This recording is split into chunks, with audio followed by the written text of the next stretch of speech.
I've been kicking some stuff around, and it's probably not complete yet. But when did having an incomplete thought ever stop me from expressing? For quite some time, I've been trying to find a very, very basic foundation of what MGTOW is. And I think that I have figured something out that's at least a workable model. Might not be exactly it, but it seems to fit pretty well. Society is an economic system. By economic system, I don't mean money in the usual sense, although there are correlations. Society and social interactions are a fiat economy of social coinage. An economy is basically a system in which value is created and exchanged. Value is determined entirely based upon the perceived worth of a thing. Something with inherent value is like a commodity. Gold, for example. If gold becomes more plentiful and easier to get, it becomes less valued but never unvalued. Things that don't have an inherent value, like manufactured goods, are dependent entirely upon the perception of how well they perform, how attractive they are, and how durable they are. In human social economy, women have inherent value. They are the child bearers and the nurturers. The human economy is based upon this fiat standard by virtue of the value of reproduction to the furtherance of a legacy. By virtue of this, they can sustain their own valuation in society with an intrinsic value, which can never be diminished other than by really hideous actions. Like a commodity, a woman can't, by normal actions, achieve a negative valuation. She's just plain valuable as an incorrigible fact. Men, on the other hand, have a much weaker hand in this equation. Any one man could reproduce with any number of women, so men tend to be perceived as being less valuable. Basically, in a society of roughly equal percentages of each gender, men are a supply glut. Anytime you have more supply than the market demands, the value decreases. Now, you don't have to change those percentages very much before the telltale signs begin to show up in the market. There have been notorious cases in monetary economics where the valuation of a stock on the public market has been artificially dropped to greatly reduce the cost of buying the stock back. Ordinarily, there are legal authorities that step in to correct this, but when it's skillfully done, it becomes indistinguishable from an expected market response to a sloppy business decision. Yeah, think New Coke.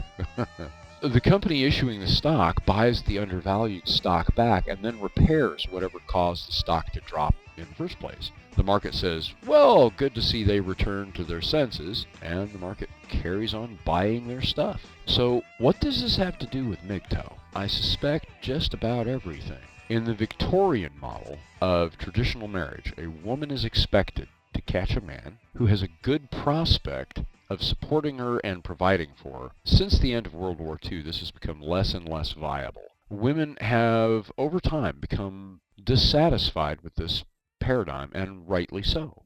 Men have not caught up to this change in perception quite so quickly. Part of the reason for this is that boys are still raised in this ideal, while young girls are more and more being raised with the idea that they can do for themselves. The problem then is this: while women are becoming aware that they can do for themselves, men are still offering to do for them. And this undercuts the incentive for women to actually take responsibility for themselves seriously. With no incentive to change, no actual change occurs. Even women with the best of intentions know full well that they need only consent to allow a man to support them, and they can make that happen. Leave someone who claims to be on a diet locked up overnight in a bakery and see how long their diet lasts.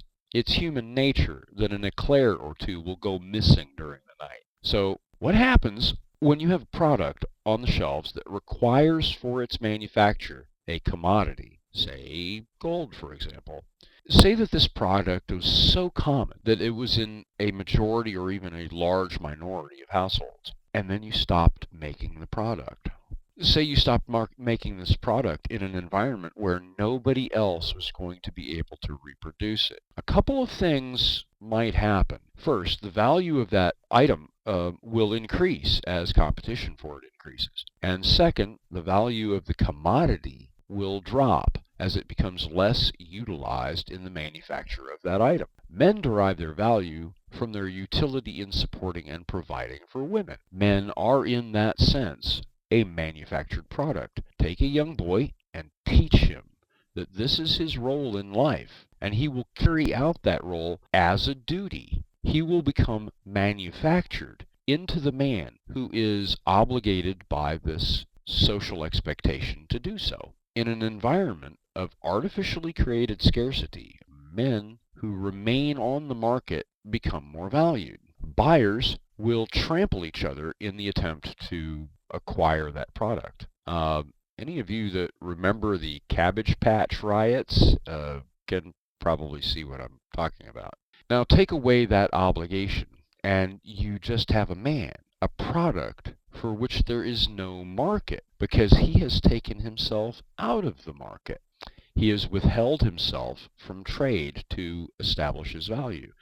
And he now adopts his own valuation of himself based on his own fiat rather than the one he allowed himself to be tasked to. You now have a market in which men are highly valued and the futures market for women looks bleak indeed. This forces an adjustment in the market and the marriage bubble bursts, leaving marriage without the economic interests to sustain its market value. As the trend continues, anyone holding futures in women dumps their shares. In order for women to reestablish their market value, they'll have to adapt to a market that demands real consequences. Now, don't mistake this for saying that MGTOW is about changing women, because you won't ever see that happen in your lifetime.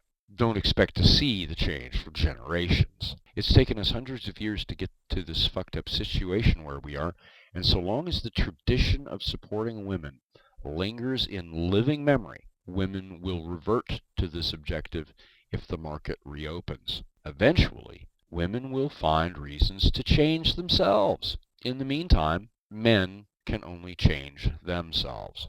MGTOW isn't a dastardly plan to change women. It's a survival plan for men to change the market and change the rules. Women will do what they will do, but eventually those who understand the consequences will change, and those who don't will become extinct. So my perception of MGTOW is that MGTOW is a stock market manipulation scheme, and a damn clever one. There's nothing radical or immoral or unjustifiable about it. Men are entirely within their rights to take themselves off the fucking market. And by doing so, they will be correcting the hundreds of years, at the minimum, hundreds of years of bullshittery that young boys are indoctrinated with.